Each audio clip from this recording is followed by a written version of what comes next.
Hello, and welcome to the Spear Mountain West Preview Show. I'm Max Bechtoldt, Executive Editor of the Spear. And I'm Matt. I'm the beat reporter for the Spear. And we're here to break down just some quick thoughts on the Mountain West Tournament 2022 for men's basketball. So Matt, we made it to Las Vegas. We are here at Bally's Hotel in Las Vegas, ready to witness some Mountain West Tournament basketball. And I want to just first start out, since we are a San Jose State outlet, with your thoughts on how the Spartans will do in this tournament. How do you think they'll fare? Before we get into that, just want to say if there's any oopses that we have, it's literally just because we're nauseous from the cigarette smoke from a couple floors below. Yeah. So with that in mind, initial thoughts is maybe. Yeah, that definitely seems to be the thing here. Yesterday, I was talking to Coach Miles after practice, and that was kind of my first question to him was like, maybe this is kind of one of those teams. I brought up the example of Oregon State last year. It's a little bit different than the Spartans. Oregon State was the 5th seed. The Spartans are the last seed in the Mountain West, but maybe. Yeah, and they got that seeding thing where when you play the 6th seed, that 6th seed is a toss-up. That 6th seed has a lot of questions around it too, and in this case, it's Fresno State. I think a big factor in this is obviously how they can handle Orlando Robinson. I know you're very familiar with Orlando Robinson. Kind of what are your thoughts here? Yeah, personally, I love him when he's at his best. There are times where, part of the appeal for me with Orlando Robinson after seeing him play on TV and then in person is he has this crazy, stoic face to him. I think one of our recaps, I said he looked at Medusa, turned to stone, and became a god at center, and that's kind of what it's like. But with that, there are a little bit of issues where he will get frustrated at times at teammates. So he's a guy where if you kind of rattle his cage, bad things might happen. Mm-hmm. So, one other thing that I think is really, really important for the Spartans is getting a third scorer in this game. Obviously, Omari Moore leading the Spartans in basically every category. Myron Amy Jr. has kind of developed as that other scorer along with Omari Moore. So who would you pin down as a player who you think could be that third piece? Yeah, I was kind of thinking about this on the flight over because it was that's the question because we know we have Diallo. That's the big part of our game now is the pick and roll with Diallo and Omari Moore. And after kind of thinking about it for some time, it's going to have to be Tibet Warner. He's a guy who can snipe. But the problem is that a lot of his shots come with 70% of his takes are on three-pointers. Well, what happens when he has games where he'll go 1 for 6, 1 for 8? Beginning of the conference play, it was really ugly. It's how it was. He just wasn't good. So that's the guy I'm looking for is if you hit those spot up threes where Omari's driving, defense collapse, I'm looking at Gorner saying, you kind of got to step up. I feel like that's the missing piece because this is a team that loves to shoot the three. No Trey Smith right now. It's all going to be on Gorner. Mm-hmm. So any more other key factors, key things that the Spartans need to do, what Fresno State needs to do, any other thoughts on that? Yeah, so the big part of this difference between the first two losses to Fresno State, and they were bad losses. First game lost by 20, the next game lost by 30 at home, 73-43. So it all starts with Orlando Robinson in the post, and the big difference, now we have Diallo. Diallo's a 7-footer. Diallo has Big Ten experience. He comes from Ohio State. He's somewhat of a big recruit. So that's what I'm looking for is can Diallo put a body on Robinson, stop him, and then force guys like Fresno State's Isaiah Hill to make shots, Anthony Holland to make shots from beyond the arc. And so if it comes to a snipe out, maybe that's what we're looking for to our route to win the game. Mm-hmm.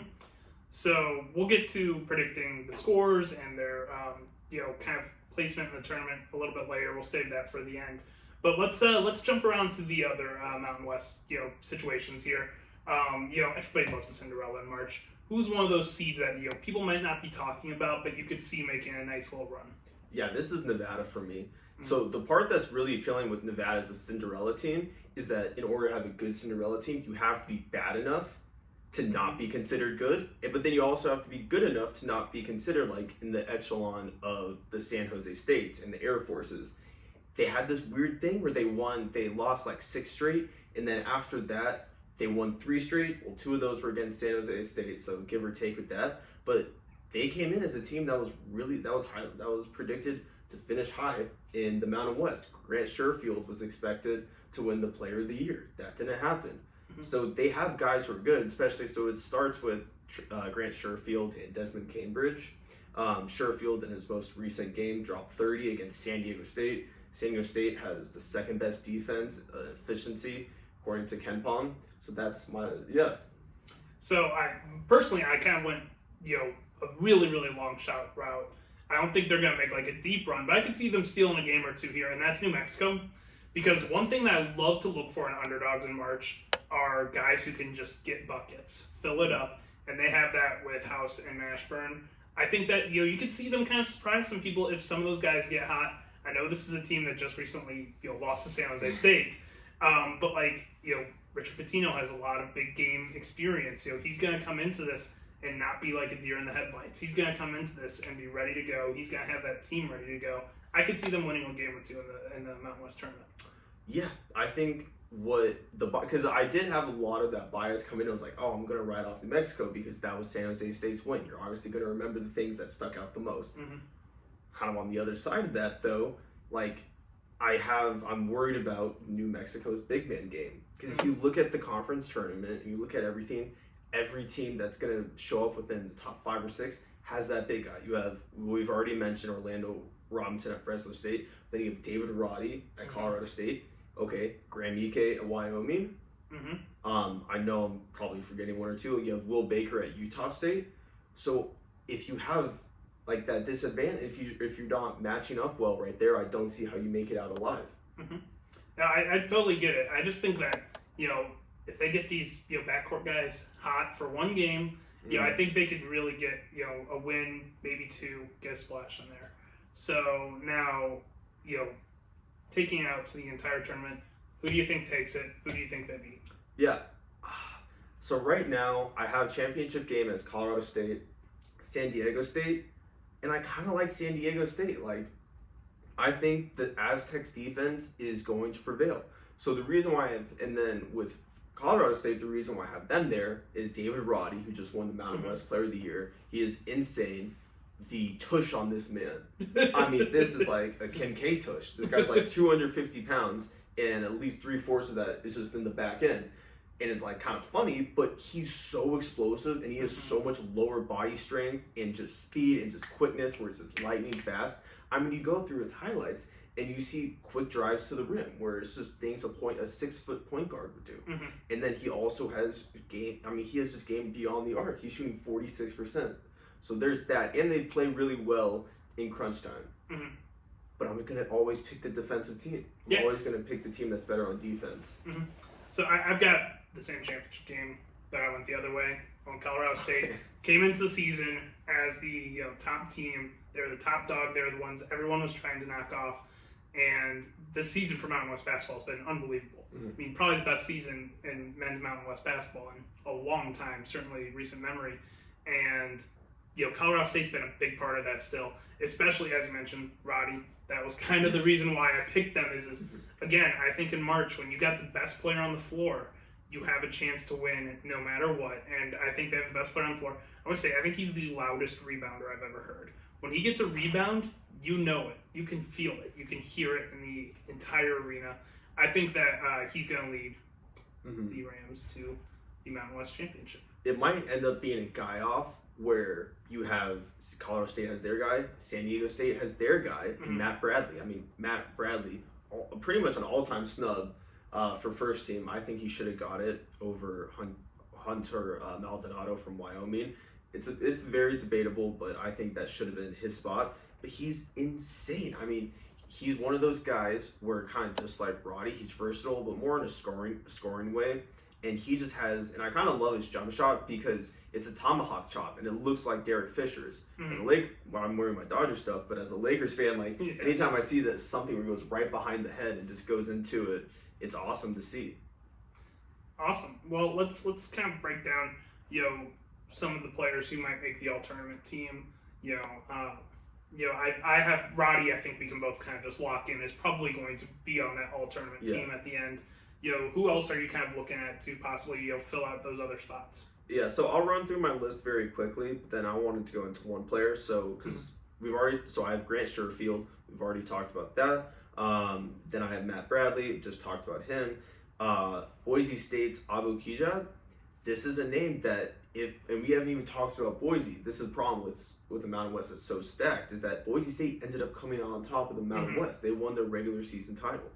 Kijab was that guy for them. I mean, it was really a team effort. It was like, if you take one person out of the starting lineup or off the bench, everything falls. So they don't just have one central scorer, just a bunch of guys doing their part and pulling the rope in the same direction. But Kijab is going to be that leader for them, and you kind of got to give it to the team MVP. So there's that, and then obviously Roddy, and just wanted to end with Wyoming's Graham Ike. Their center, he's insanely long up top. I mean, just has this crazy wingspan where it's like, if I wanted to, you can't see it right now, but there's a lamp that's like 5 feet tall, and it's like, yeah, that's pretty much half the size of his arm. Yeah.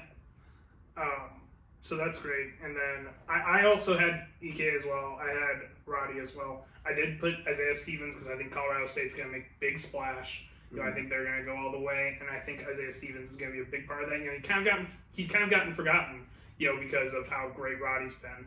And then I did take Orlando Robinson. I think they're going to win a couple games. I think he's going to play well. You know, he's a great player. He can really fill up a stat sheet. And speaking of filling up a stat sheet, Justin Bean from Utah State, you know, might be the most stat-driven player almost in the conference. You know, I think he led the conference in double-doubles, I think, this year I saw and stuff. And so I think, you know, voters love a stat monster, and I think that he'll get enough votes to be in there. So, you know, now that we've talked about the 5 players, who's one that you want to spotlight? Who could possibly win, you know, tournament MVP? Who could really kind of become the star of this tournament? Do you think? Yeah, I think it's going to be like a Jerry West thing where David Roddy, I think he's going to lose in the championship game, but then he's going to come out with the MVP.